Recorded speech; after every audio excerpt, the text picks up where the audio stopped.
a very warm welcome to our macroeconomics final project video, where we will be stacking up the past 4 governments of Pakistan and comparing their performance to see which tenure was the most prosperous for our country. We will be looking at a few key indicators like GDP, exchange rates, foreign exchange reserves, and literacy rates to see how these governments fared against each other. Our first contender is the PMLQ government from 2002 to 2007, during which time we saw significant economic and social progress. During their time, the GDP grew from 62 billion to 163 billion and demonstrated an annual growth rate of about 7%. Revenue collection crossed 1 trillion rupees and exports rose from 9 billion to 17 billion dollars, while the foreign exchange reserves remained stable at $16 billion. One particularly impressive element was that the KSE index rose from 1,000 to 14,000 points, demonstrating that we had a lot of investors interested at that time. However, despite all of these achievements, some of the progress we made did get lost in the events of 2008, which we'll be discussing in the next part of this video.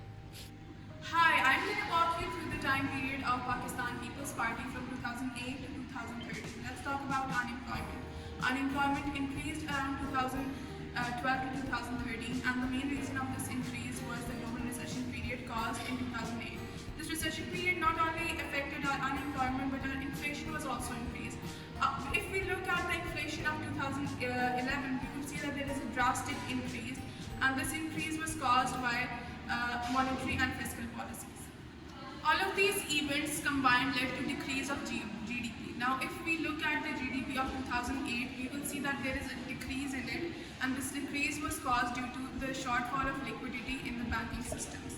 Now, moving on to exports. The Pakistan People's Party faced quite an issue with exports in the early years. This is because of the economic conditions which were faced in US and European Union. These countries were going through a hard time, and it reduced their purchasing power, and thus we were not able to sell our goods to them. I'll be taking you through Pakistan Muslim League Nawaz government tenure from 2013 to 18. The highlighted project of the government is CPEC, which caused an increase in growth rate on average 3.54%. During their tenure, the economy has witnessed lowest unemployment rate of 3.1% and inflation rate of 5.56%. This is mainly due to their infrastructure projects like Metro bus and train system, and CPEC again in the spotlight. But during their government, economy has drastic downfall in export growth rate of 2.7% as global economy faced collapse like sluggish growth rate in major markets and volatile commodity prices and trade tension. Fortunately, there was rapid increase in the literacy rate as a result of their educational reforms, National Education Policy 2017 and National Education Foundation Scholarship Scheme. During their tenure, unfortunately, the government faced major political and security crises, for example, Panama Papers scandal, PTI Dharna, and tragic terrorist attack on AP's Peshawar in 2014, which led to significant threat to the stability and security of the country. Hi, today I will walk you through the time period of PTI government from 2018 to 2021. First, I will be talking about the GDP per capita was adversely affected by 2 major factors, which were COVID pandemic. When we look at the unemployment rate during the PTI government tenure, there was an increase because of the COVID-19, which led to the limited job opportunities and investment. As a result, to economic fail to guarantee sufficient employment opportunities. As we can see, the inflation rate during the PTI government increased in 2021 due to the exchange rate fluctuations, which led to the higher prices for import of goods and services.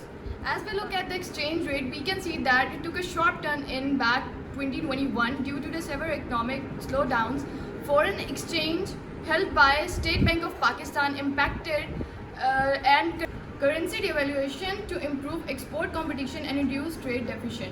Now I'm going to talk about the political stability and absence of violence and terrorism. Pakistan was in grey list in June 2018 with a warning by being the blacklist if in case of failure.